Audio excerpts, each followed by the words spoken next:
All right, welcome back to Realcomm Live. Exciting day so far. We've only started since 1 o'clock. You could walk in that room, cast a line, and get a very smart person without much trouble. I mean, incredible room. But we are so privileged to have our guest here today with us, Bruce Becker. Traveled all the way from the East Coast, incredible reputation, incredible credentials too long for me to even try. So why don't you take a minute and give everybody an idea of your background, all the things you've done leading all the way up to Hotel Marcel. Sure. So my name is Bruce Becker. I have a company called Becker Becker Associates. I'm an architect and developer and owner. And so I take an integrated approach to making buildings, not staying in one lane, but taking sort of a broader approach. And that has given me the ability to maybe take a different approach than some folks. I don't have to worry about following direction from a client because I am the client. Less committees. Yep, I don't have to worry about being sued by my client because I'm the client. Right. And so I can adopt things that just make more sense to do and spend less time convincing people to Isn't that wonderful? Yeah. So it's a great, it has pros and cons. I think it's less risky because some architects and designers and engineers are a little reluctant about going out there because I think there's all this financial risk, but actually, for me, it reduces risk to sort of have control of the whole food chain. Really. Well, whenever you see the big picture, it minimizes your risk. And also gives me the chance to get the benefit of it. If I'm going to design a system that's going to cut my energy costs in half, why not be rewarded by saving that directly? So now you also teach. I do. The most recent project I did is the Hotel Marcel in New Haven, and I'm a graduate of the Yale School of Architecture and the MBA program at the Yale School of Management. So I do teach. I've actually given lectures in physics, in architecture, wow, in the management school, in the School of Environment. So, because I've sort of gone off the deep end into these new areas, now I'm having a chance to share that with sort of more folks that want to learn about it. Different disciplines. There's never been a time where physics and architecture had a stronger relationship. Yeah, and I think we're now, architects in general are thinking a lot more about energy because of the climate crisis. Mm-hmm. I'm sort of coming to this as someone who cares deeply about the environment, and I, before making the sort of all-electric Hotel Marcel, I made my house all-electric, and I put 62 solar panels on the roof, and I put Tesla Powerwalls in, and I replaced my oil furnace and hot water heater with electric heat pump systems, and I saw firsthand that, wow, this is a less expensive way to operate. I don't have a less reliance on the grid? Yeah, I can operate off grid. My neighbors were getting asphyxiated by their generators with the exhaust going into their houses when we had extended outages. They have to test their generators once a week and bother all their neighbors. And I'm just sort of cruising along with a quieter, less expensive, simpler approach that gives me more resilience. So I am going to be talking about the case study tomorrow here about the Hotel Marcel, which utilizes DC infrastructure, and quite impressive. I saw the CBS, I believe it was, story. I mean, congratulations to get that kind of exposure. Yeah, and they found us. There's a great need in every kind of building to find a way to electrify because of the climate crisis that we're facing. And hotels are actually the worst performing buildings if you look at them in terms of their energy. Yeah, everybody goes out, leaves the lights on, television on. Yeah, but also they're not really managed. There's so many things to think about with hotels. The primary concern is making sure that the guests' needs are met, that it's not too hot, too cold, they have hot water. There's not as much emphasis on efficiency, although from a marketing perspective, I think the hotel industry talks more about sustainability than almost any other industry. Right. Well, but my first experience with sustainability in a hotel room with technology, Seoul, South Korea, 2004. got my key, went up to the room, couldn't get the lights to go on. I go back to the desk. I said, the lights aren't working. She goes, where are you from? And I go, America. She goes, come with me. And she showed me the little cradle. Right. I was so embarrassed. And it's old technology, but they made a statement. Yeah. And I was told that if we would have, this is probably 10 years ago, would just implement that basic technology, which is now outdated, that we could, in every hotel room in this country, significantly less nuclear power. Right? Yeah, well, or you could just have a centralized system that turns the power off when there's not a guest in the room. Yeah, but exactly. but that's a good system to use. But it's sort of a sign that we need new technologies in order to have hospitality provide the highest level of service. You shouldn't have to teach your guest how to operate. It should should operate itself. Intuitive, in the same way, you shouldn't make the guest feel that it's their responsibility to do their sheets less often or accept a lower level of service. Yeah. The nice thing about technology is it can actually offer a higher level of service and also reduce costs at the same time. Now, you really pushed the envelope, though. I mean, what I understand, well, I haven't seen the full case study yet, but solar panels, batteries, lighting, but you got into the laundry room, you got into the kitchen. Well, the general rule of thumb was no fossil fuels. I mean, that's what you wake up and look at the newspaper, and if you don't understand now that putting fossil fuels into anything is a bad idea, right. I mean, you're not listening. It's what's creating this climate crisis. So, any piece of equipment we buy, anything we build, just can't use fossil fuels. Right. I've been driving electric cars for more than a decade, and it's so clear that it's less expensive and better performance, and yet people are slow to change. They don't. They cling to their habits. That's been my biggest question. And God bless Elon Musk and his push into making electric cars to the point where more people wanted to buy them. He kind of started the current trend. Why? I mean, cars are what, 21% of energy spend in carbon production? Transportation is about 30, and but buildings are 40 plus. Yeah. They're the bigger thing. So why have we focused on cars and not on buildings? Well, I think you're seeing it with buildings, actually. And maybe it's in certain places, but in New York City, you're being fined. Some buildings are paying $500,000 fines every year for using fossil fuels. In Boston, in the state of Massachusetts, you have to electrify a multifamily building. But interestingly, the cost is now, I think we're maybe 10 years behind the curve with electric cars. Electric cars now, they're building them in China for under $10,000, and they have all the features of the most luxurious cars.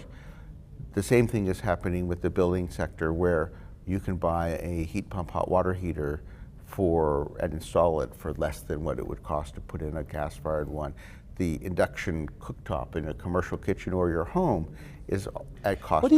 What do you say to the portfolio owner, the large building owner, let's say an office building, Manhattan, Chicago, wherever, and they've been a little reluctant to embrace this over the last 10, 15 years. Now it's they're hearing it more, but now they got the problem of, their buildings are half empty, their debt is, creeping up and a little bit out of control. And in many cases, the buildings themselves are functionally obsolete by design. Those are the buildings we got to go after. How do we crack that? Well, it's a way of, you can access C-PACE financing in most states, yeah. And so it doesn't have to be the owner's money. Did you use that for your project? I had $6 million. I actually had more energy efficiency money than I had energy efficiency costs. Wow. So I actually was able to put $3 million less into the building than if I had built a conventional building. And what Farouk said, 6% interest on, what are the terms of those things? My primary loan was 4.5%, 10 years, which is pretty good. And then the C-PACE loan was 5 3/4. And I heard it's non-recourse. Non-recourse, yeah, it's much better. And actually, it's more money than you need, so you can reduce your equity and your primary debt. Was it hard? Was the process burdensome? No, it's the easiest loan to close. Really? Yeah. Plus, you have the 30% IRA tax credit. Why isn't the real estate finance guys, I mean the number guys, look at these loans and the benefits and the residual results? Why? I mean, we're a small little event here, which I consider, 20 years later, we got this group. It seems like this should be catching on faster. Well, the C-PACE financing is the fastest growing source for hotel financing. It is, okay. And particularly for someone who's in trouble. You can underwrite it much more easily. And the other thing is the federal government is making this so much easier with their 30% tax credit to electrify buildings because it covers, you know, the batteries and the solar. If there were 10 boxes, check boxes on the loan application, how many boxes did Hotel Marcel check?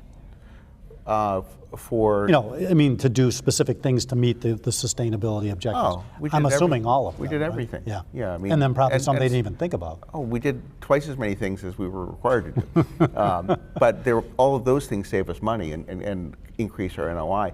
What people don't realize is they work so hard to get an additional source of revenue.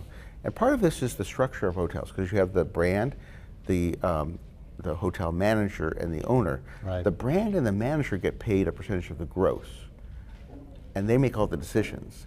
The owner is the only one that is really impacted by whether your operating costs are higher or lower. So unfortunately, there's a separation of incentives. But for owners who are focused on this, they can do a much better job of making room for their mortgage payments by cutting their energy costs. Hotel Marcel is now spending about $3 per occupied room night on energy. The typical hotel spends over $15. So when you think about that, That's a no-brainer. it's like, it's better than having a 3% loan in lieu of a 7% loan. But you get both. You get good non-recourse loans plus the benefits on the upside. But people are, you know, what am I going to do? I've got this very high interest rate. Just reduce your operating costs. Right. And then you have room to pay the higher interest rate.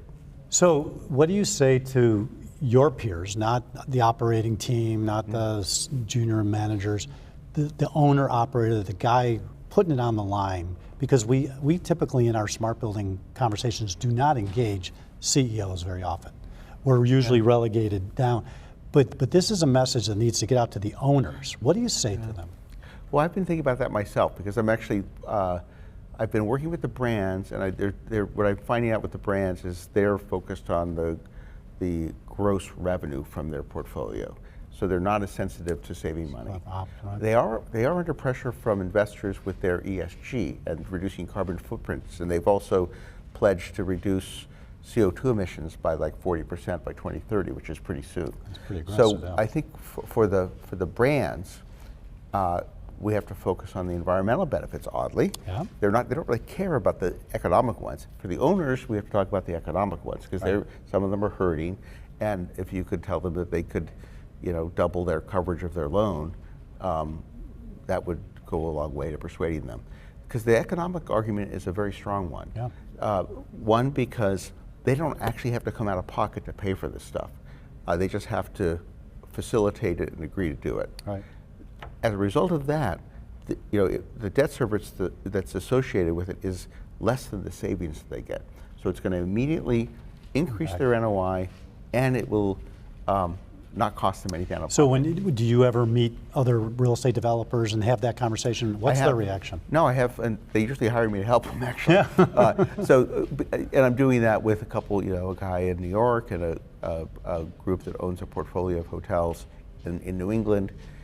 It just hasn't really occurred to them. Right. And so I think what I'm interested in using my project as a case study. It takes me 4 years to do one project, but I figure if I can sort of share my experience with the whole community, it'll have a much bigger impact. And that's why we so appreciate you getting on a plane and being part of this. I mean, owner, operator, developer sharing expertise in a room full of people. And it does sort of take this, it's not one discipline. You really have to have all three aligned. And so if it's one person doing all three, it's easier. Right. And because often there might be an owner who relies on their operator or the brand may not, they may just look to the brand to do what to do. So Right. I think that's why hotels are laggards. You see people doing this for their own home all the time. I mean, the adoption of solar and power walls, it's on fire because there's one person who sees the benefit that's the decision maker. With hotels, it's a much more complicated decision-making process.